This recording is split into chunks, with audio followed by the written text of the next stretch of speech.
ಭಗವಂತ ಒಂದು ಮಾತನ್ನು ಹೇಳ್ತಾನೆ, ನೀನಾಗಿ ಹುಡುಕಿಕೊಂಡು ಹೋಗಬೇಡ, ಅದಾಗಿ ಹುಡುಕಿಕೊಂಡು ಬಂದರೆ ಬಿಡಬೇಡ.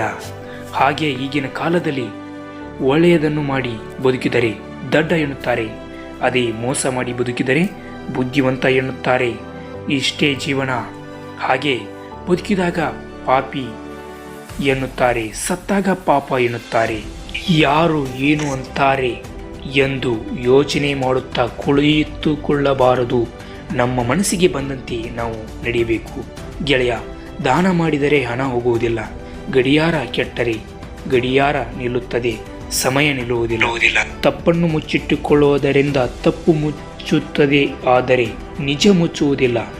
ಹಾಗೆ ನಮ್ಮ ಪರಮಾತ್ಮನು ನಮ್ಮ ಮನದ ಆತ್ಮವಾಗಬೇಕು. ಆವಾಗಲೇ ನಮ್ಮಿಂದ ತಪ್ಪುಗಳು ಆಗುವುದು ಕಡಿಮೆಯಾಗಲು ಬಯಸುತ್ತದೆ. ಹೀಗಾಗಿ ನಾವೇ ಪರಮಾತ್ಮನು ನೋಡುತ್ತಾನೆ ಎಂದೇ ಯಾವುದೇ ಕೆಲಸ ಕಾರ್ಯಗಳಲ್ಲಿ ಅವನನ್ನು ಕಾಣುತ್ತಾ ಕೆಲಸ ಮಾಡಬೇಕು. ಎಲ್ಲರಿಗೂ ಧನ್ಯವಾದಗಳು ಫ್ರೆಂಡ್ಸ್.